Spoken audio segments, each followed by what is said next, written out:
सरकारी कर्मचाऱ्यांसाठी मोठी बातमी. केंद्र सरकारने 8वा पे कमिशन म्हणजेच 8वा वेतन आयोगला हिरवा कंदील दाखवलेला आहे.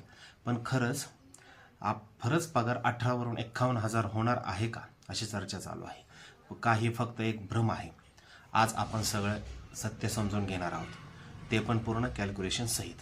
नमस्कार मित्रांनो, तुम्ही पाहत आहात स्टॉक मार्केट ऑल्वेज. इथे आपण स्टॉक मार्केट बरोबरच फायनान्शियल आणि तसेच इकॉनॉमिक रिलेटेड इम्पॉर्टंट टॉपिक्स बघत आलेलो आहोत. व्हिडिओ शेवटपर्यंत पहा, कारण मी तुम्हाला शेवटी एक्झॅक्ट सॅलरी कॅल्क्युलेशन दाखवणार आहे. ॲक्च्युली वेतन 8वा वेतन आयोग म्हणजे काय, तर प्रत्येक 10 वर्षांनी सरकार वेतन आयोग नेमतो. अगोदर ह्या आधी 2016ला 2006ला झालेला आहे. 7वा 10 वर्षांनी 2016ला आणि आत्ता 8वा 2026ला हिरवा कंदील 8व्या वेतन आयोग सरकारने दाखवलेला आहे. आता ह्याच्यामध्ये एक फॅक्टर असतो, तो फिटमेंट फॅक्टर असतो. फिटमेंट फॅक्टर म्हणजे काय, तर हे सर्वात मोठा मुद्दा आहे की फिटमेंट फॅक्टर म्हणजे काय. फिटमेंट फॅक्टर म्हणजे तुमच्या बेसिक सॅलरी मल्टिप्लाय करणारा एक नंबर असतो. 7व्या वेतन आयोगमध्ये हा नंबर 2.57 असा होता. म्हणजेच आपण आता कॅल्क्युलेशन पाहूया की ही फिटमेंट फॅक्टरने कसं वेतन आयोग बेसिक काढला जातो. तर चला आपण 8वा वेतन आयोगचा शक्यतो फिटमेंट फॅक्टर किती आहे हे कॅल्क्युलेशनसह आपण पाहू.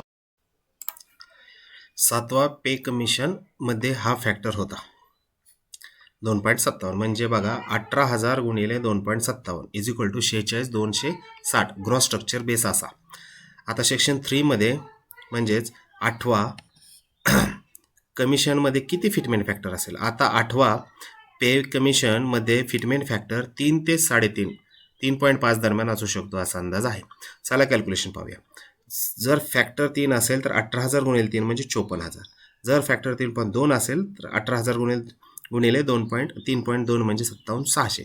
म्हणजेच 50,000 वरती पगार जाण्याची शक्यता आहे. 51,000 पगार कसा, मग 18 वरून 51,000 जाणार अशी चर्चा आहे. आता लोक म्हणतात 18,000 वरून 51,000 कसा. समजा फिटमेंट फॅक्टर 2.83 आहे.